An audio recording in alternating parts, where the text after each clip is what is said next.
Welcome to the Responsible Marketing Podcast, conversations about marketing, sustainability, and how we can all help in becoming more responsible organisations.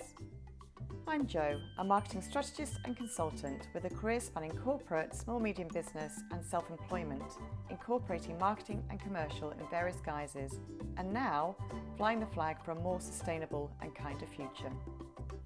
In this final episode of Season 1 of the Responsible Marketing Podcast, I'm in conversation with Rachel Tweddle, CEO of TCR The Hub, based in Barnard Castle, County Durham. The Hub is a charity and often experiences very different challenges versus the public or private sectors. We talk about those challenges, as well as the importance of commercial revenue streams in the charity sector, the importance of values and culture, and how the Hub stays agile to continue their journey in becoming a more responsible organisation. Let's dive straight in. Hi and welcome to today's podcast. I'm delighted to be joined with Rachel Tweddle from The Hub, or TCR The Hub I should call it really, isn't it? That's the official name. Yeah. But as I know it, The Hub, local to Barney. Hi Rachel, how are you doing? Hello, I'm very well, thank you. Good. Would you like to just start today's podcast off by just introducing yourself and a bit of information about the Hub and why it became what it is and what it offers the community? So I'm Rachel Tweddle, I'm CEO of the Hub. TCR stands for Teesdale Community Resources. We are traditionally a youth organisation, so we've been around since the 1970s. We got some funding from something called My Place around 15 years ago to build the Hub. Before that, we were in a very small kind of shack-like building in the middle of town, and we really did just deliver youth services. Since we've moved to the Hub, we have then expanded into all kinds of community activity and engagement and some commercial work as well as still having children and young people at the heart of what we do. Yeah. And we're based at this building at the moment. We try and make the most of it. Yeah, it's an amazing building, and it was purpose built, wasn't it? Yeah. So there were 63 other centres like this across the country, all designed differently, all positioned differently. Ours was designed with young people, so they worked out how they wanted the building to be according to their needs at the time. And the position of it as well, so choosing some land that wasn't being used for anything else. And we're very lucky that our centre still exists as it does with the charity running it, because quite a lot of the similar buildings did not end up coming to fruition or opening. And if they did, they then became a private entity. Okay. So this is definitely still for community, like you say, it's definitely driven for youth, hasn't it? Yeah. So that's how I've always known it. So my kids have been here. Yeah. And, from a building perspective, and the kids, I guess, were quite intuitive then when they were helping design it, weren't they? Because you've got like grass roof, you've got amazing outdoor area, like with the lake and everything else, and all the climbing area. We could talk a bit about that later. But even just the layout of the drama studio and then the big studio and the cafe area. So there's like a lot going on. So they were pretty on it to think about ambitious. Stuff like that. Yeah, definitely. Yeah. It's a big building. And they had really inspirational workers at the time who'd committed themselves to the community for a long time. Worked with those young people over a number of years to really bring their dreams into a reality. And there are some things that didn't really work and we've had to get rid of because they just weren't fit for purpose. But some things really forward thinking. Yeah, it's amazing. And obviously TCR The Hub is a charity. Charity sector's pretty tough, right? I mean, it's never easy, I guess. No. Do you think it's more difficult now than it ever has been? I think it's just very different to how it ever has been. It seems to go up and down. You can never rest on your laurels. You can't think, right, that's it, we're sorted now. We're going to be sorted for the next 5 years. Regarding funding, and money, and footfall and how you're meeting the needs of the community. There's always something else round the corner and you never know what that's going to be. And that could be good or bad. People are never satisfied, right? Well, no, they're not. And you can't solve everyone's problems. But the good things as well, so it's tough. But then a new funding stream will appear, or a new member of staff will come along with new ideas, which always, you've got to be open-minded, and then that always keeps you going. But I think being in the charity sector, yes, it's tough. Yeah. It always has been. And do you think it's the same kind of like throughout, not just the Northeast, but just throughout the whole sector? Do you think it's just... yeah, absolutely, yeah. And is that because, I mean, I know you mentioned like new pockets of funding coming through, but do you think funding overall, I guess, is being a bit constricted perhaps because there are government initiatives coming through on various other things, so therefore it's almost like, well, yes, okay, youth and community is still important, but maybe that we're being distracted by something else. So do you think that's the case, or do you think...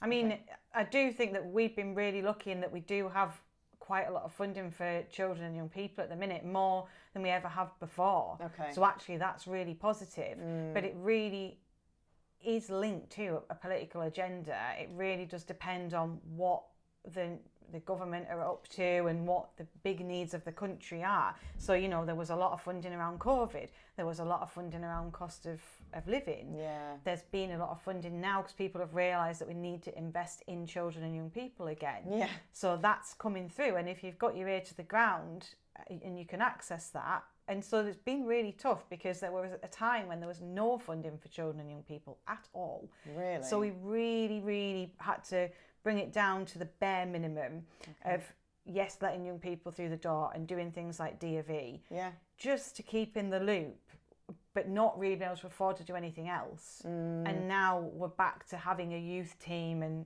other things as well, obviously. Yeah, But it really depends on like those kind of buzzwords and... So from your point of view, as your role within the organisation, you have to really keep your ears to the ground of what's going on. So politically, and I guess, does the board have an influence in that as well? Because I know there's a very mixed backgrounds on the board. So I guess, you know, from a commercial or an enterprise point of view, they're obviously, most of them I think work in business, don't they, as opposed to the charity sector anyway. So I guess they can influence or certainly give you information. But that's quite a big job then.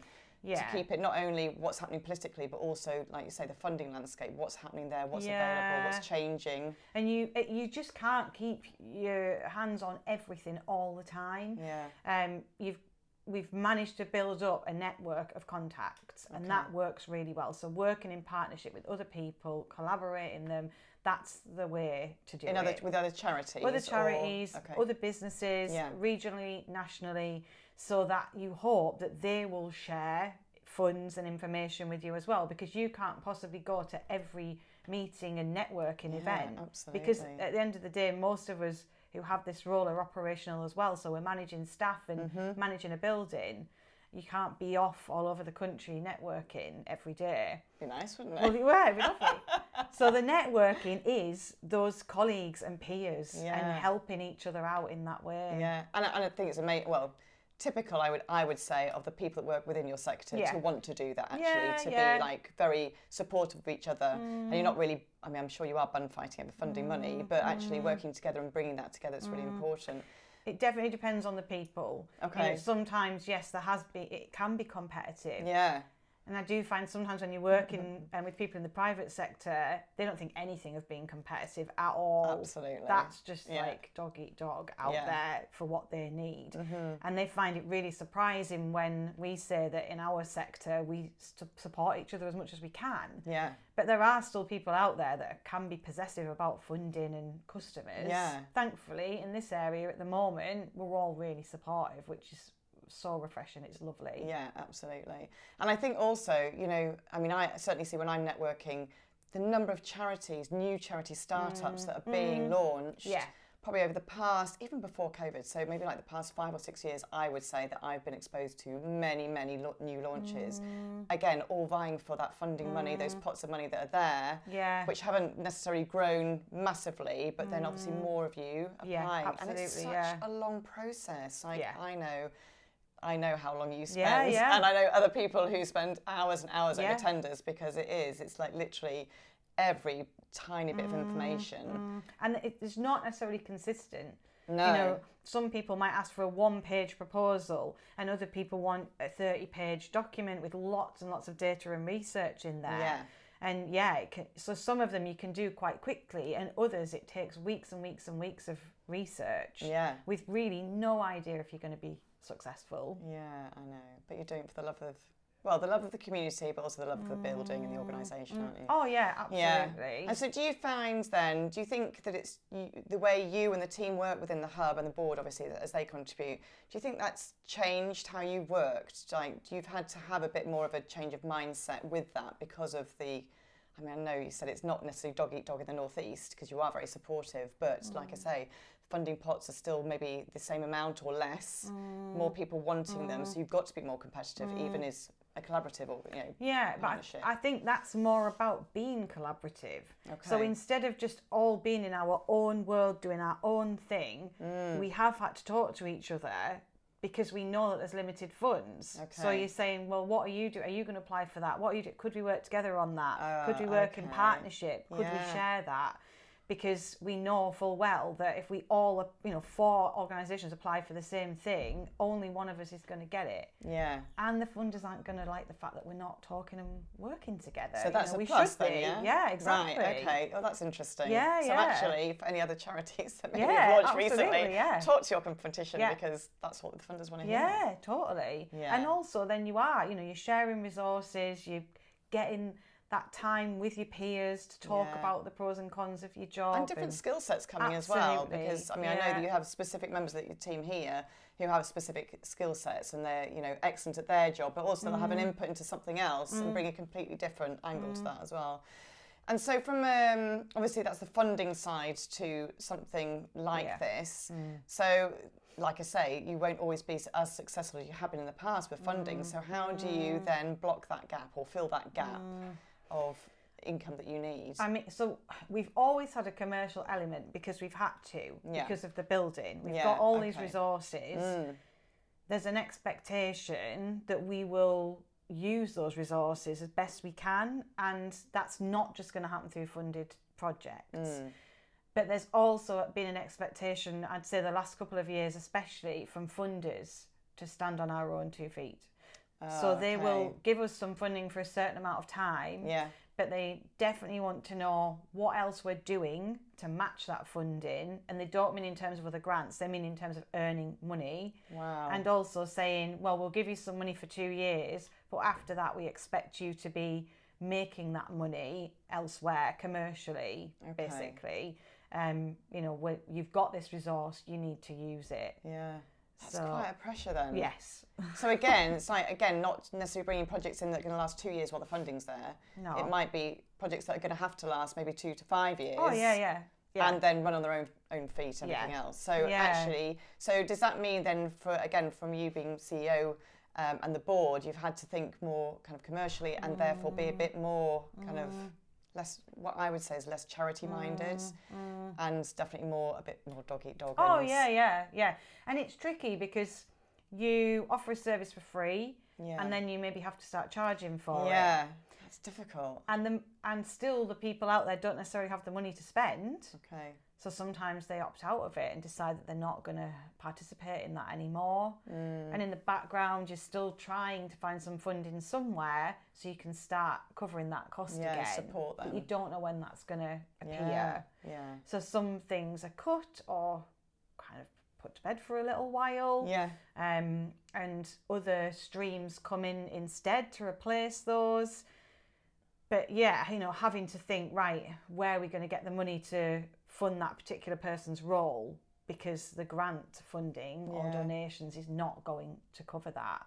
Yeah. It's definitely a different way of thinking. Absolutely. Yeah, definitely. And it's not, I do think that nowadays a lot of people who are CEOs or operations managers or strategic managers, you do come into the job thinking that you're probably going to have to be more business minded, more of a business manager. It's not all like fluffy, light, friendly and being a charitable person. But then the staff, the team that work for the charity aren't commercially minded, and they don't want to be. Who works in a caring industry to then go out there and charge people? Absolutely. So that's a balance. Yeah. So how do you find that in the team then? Like, is there some pushback on that, or do people just accept it and then do their best? Because again, it's not in their nature necessarily to be like that. So I think that's a difficult thing then, isn't it? Yeah, I wouldn't say it's any kind of pushback. It's just it's just not in their nature. Yeah. So they're not So educating them not too. comfortable. Yeah. Yeah. Or educating them why, maybe educating them on why this needs to happen. Yeah, but they don't necessarily have the time. No. Because at the end of the day, the need is still there. Yeah. So the staff who are providing the services that have always been free, those services are still needed and the service users are still there. But now we're asking the staff to think commercially as well. So it's more just to kind of, right, well, how can we try and manage all of that in one role? Yeah. And so they're not saying, oh, I'm not doing this. They genuinely don't necessarily have the time. Yeah, okay. Yeah. And yeah, you know, sometimes there is some reluctance because they can see the need in the community and think, my service users aren't going to be able to. Yeah, and I think that's probably the massive dilemma, isn't it? That they can see front line actually where the need is, and then, like you say, if you come to a point where you can't offer that service for free anymore for whatever reason, and you have to charge, or like you say, it gets put to bed for a little bit, then that must like crush them, to be honest, because it's, you know, they can still see that there are people who definitely need that for whatever reason, and it might be their well-being or the kids' well-being or whatever that is, you know. And it's not just that replacing the free services with the paid for, it's the use of the building the rest of the time. Yeah. So that's a little bit of a clash, because we have to use the building maybe for commercial things like weddings or events or residentials, Airbnb, private residentials. Yeah.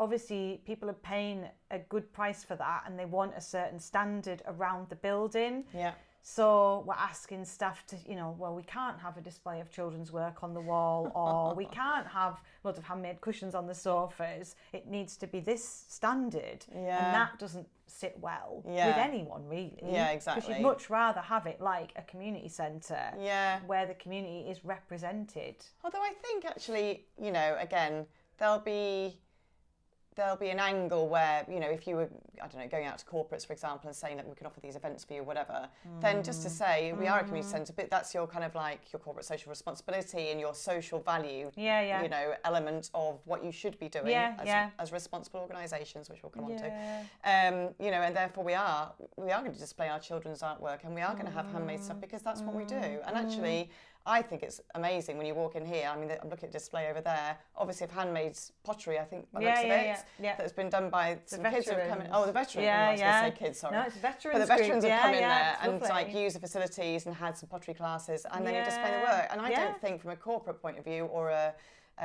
private visitor point of view that would be detrimental at all, you know. So I think it's getting the message across to private customers what we're here for. Yeah, absolutely. That's the thing. And also then weighing, you know, balancing that, with the amazing facilities, because they are amazing facilities that you have here. And like you said, you've got all the kind of like the overnight accommodation side to that, so obviously on Airbnb and bits and pieces, and then again the outdoors area and things. So yeah, there's definitely a balance to be had on that, isn't it? Yeah. And so let's go on to a bit of that then. So how do you balance that in your marketing? You know, because I know, again, there's a lot of community-led work, but equally you have to have that kind of like privately or certainly commercialised side to it as well. So how do you balance that?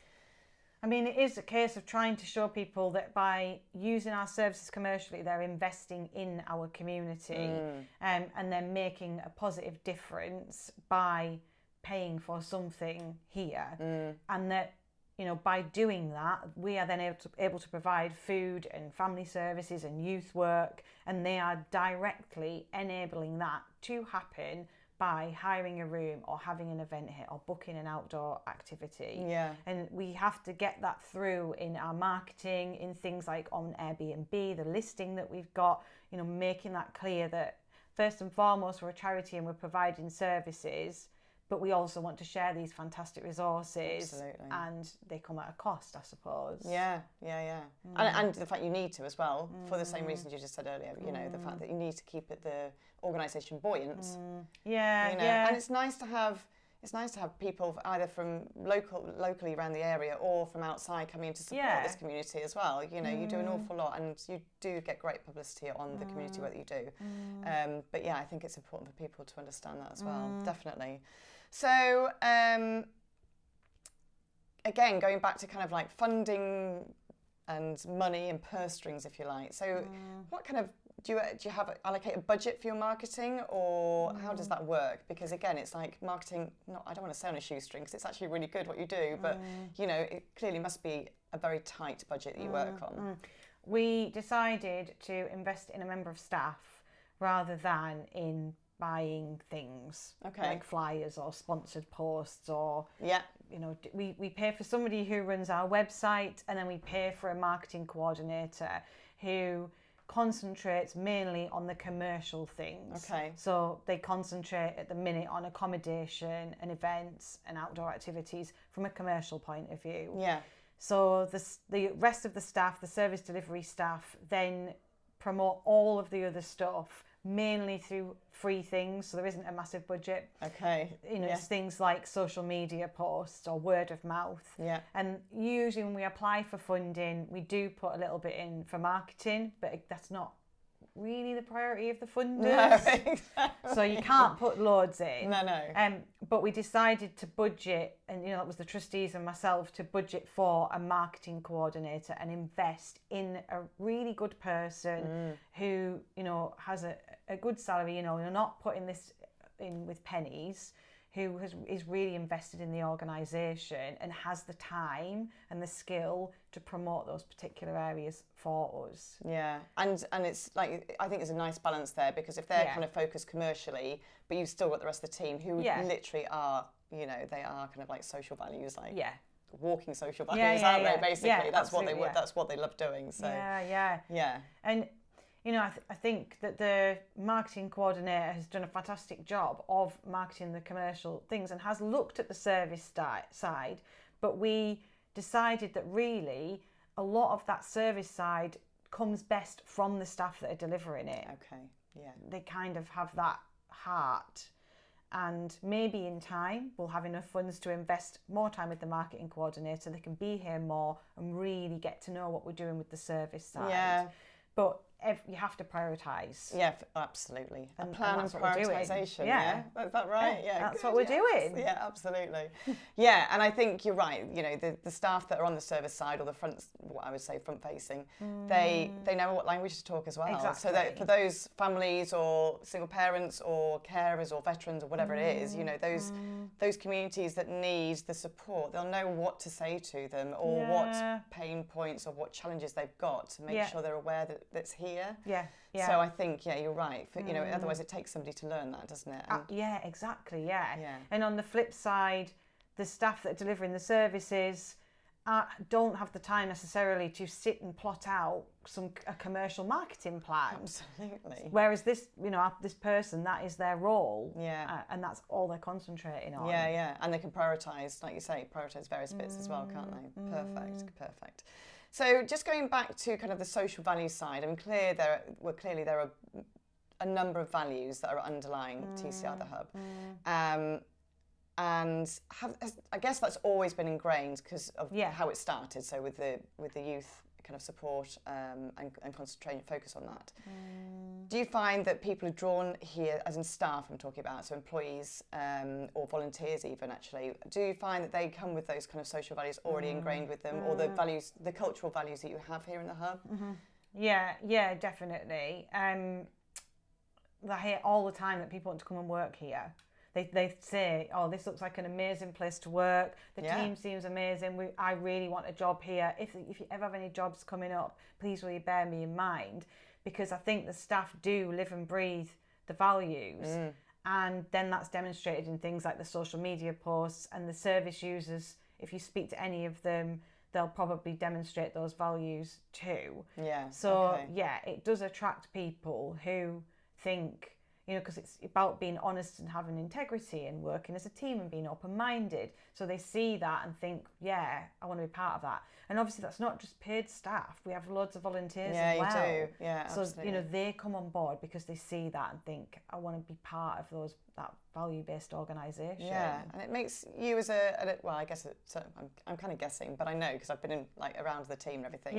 As either an employee or a volunteer, it makes you feel really good because you really are, quite clearly helping the community, because you see it literally day in, day out. I mean, it's quite quiet here at the minute, which is probably good for you and me chatting, but normally there is definitely a buzz of people in and out all the time. Obviously, you've got the food pantry as well, which we'll talk about at the end, so you can promote that. But yeah, all that kind of stuff. It's really buzzy. It's like a really fantastic place to be in. And again, you know, if it gets too busy inside, you've got outside, which is just like absolutely stunning outside. Yeah, totally. Yeah. So I guess, given your place in the community, because you are, you know, right in the firing line, if you like, kind of serving the community directly and looking for funding and investment all the time and everything else, do you think it's a case of you having to promote those kind of social values all the time as well, and almost bettering yourself all the time, saying actually we're offering this now as well, and expanding on that, becoming even what I would call a more responsible organisation, so more like, so it's not just, so I'm going to say the word sustainable, but I don't mean sustainable as in necessarily you're going to work even better on, you know, your emissions and stuff, but it's more about kind of like what you're doing outside of the nature side for rewilding perhaps, or what you're doing to actually promote the community and pull the community up where it needs to. Yeah, I think that we all need to live and breathe that here. Yeah. And we are really aware that we are seen as community leaders and role models in the community. Definitely. So we're always very conscious of making sure that we are behaving like role models. So we are like literally, you know, the bottom line of recycling paper and not wasting it and not wasting food. So constantly finding ways of using that so it's not thrown out, and switching lights off, just the really basic things. You know, volunteering ourselves. So all of us valuing volunteering and going out there and giving our time to other organisations. Okay. And that, you know, promoting other organisations too, really big on that. So it's not just about the hub. It's not just about everyone come here, we're the best at this. It's, well, actually, we're part of an offer in this area, and we value the other things. We value the venues and the other charities, and we use them too, or use our time with them. So we're showing that we are open about that and welcoming to other organisations and people.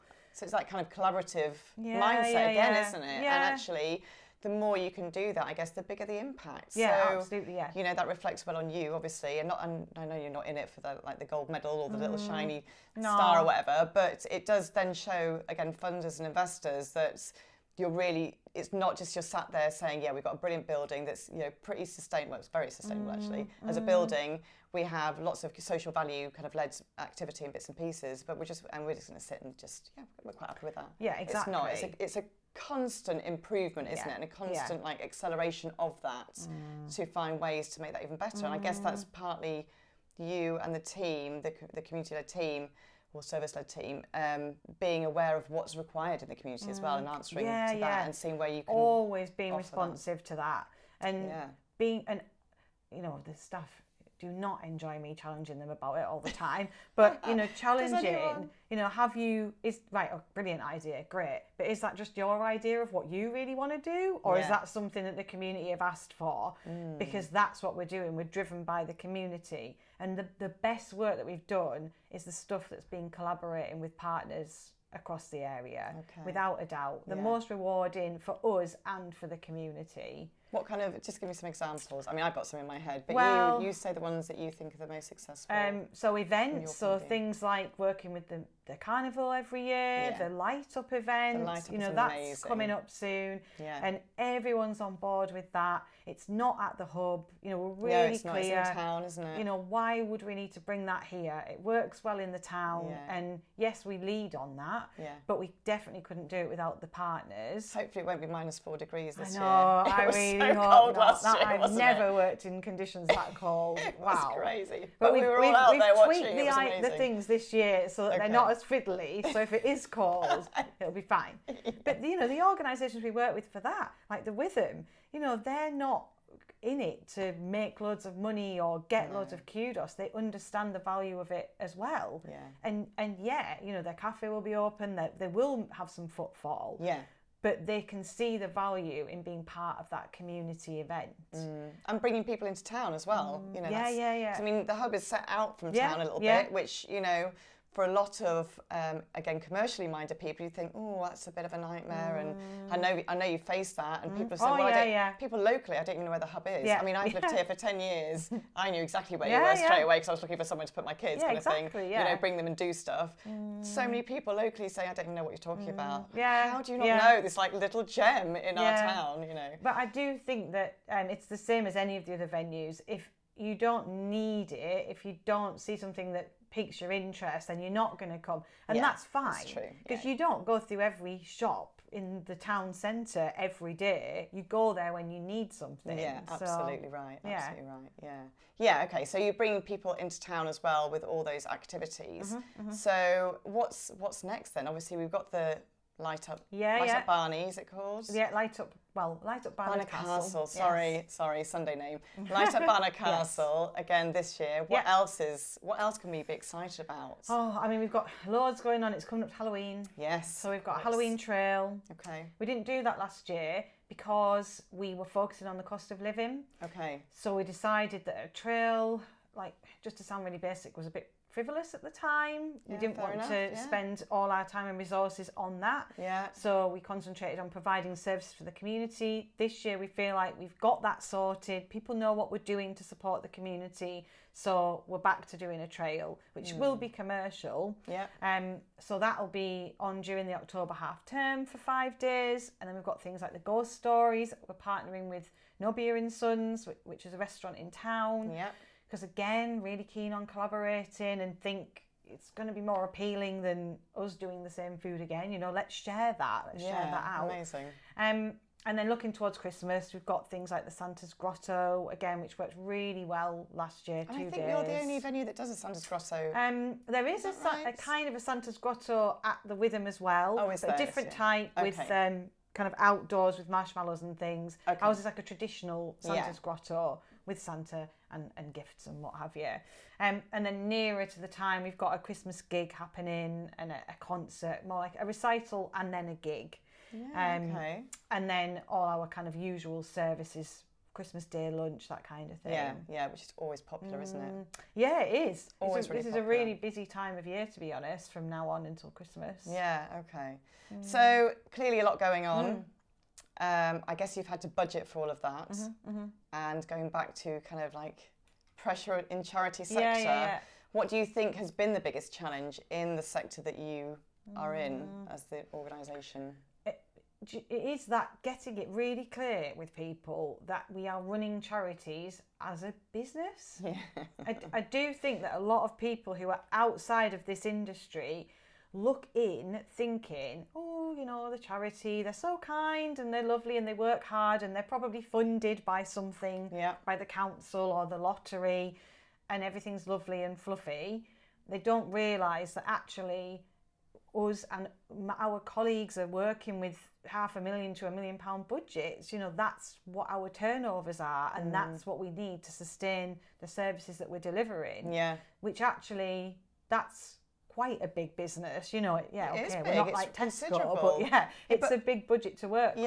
And you don't necessarily have, or people would assume you don't necessarily have to make profits. No. As in, like, you don't have to report a massive profit, but you still need to maintain and bring in enough to be able to pay your staff, to keep the building going, all that kind of stuff. And so you do have to make accountable. profit. You know, absolutely right. Yeah, people might be interested in what private businesses are making, and they might comment on that.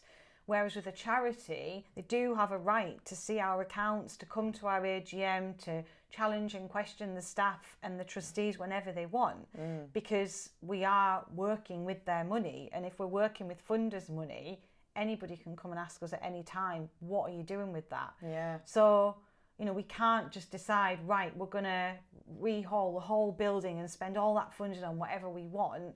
Well, you might be able to if you ran it as your own business. Yeah. You have to justify every penny, and yes, you can make a surplus, but you need to show what you're going to do with that. Yeah. You can't just say, we made a massive profit, aren't we? Great. Yeah, Great, we're off to the Maldives. Yeah, for a exactly. Week. Team building. Yeah, exactly.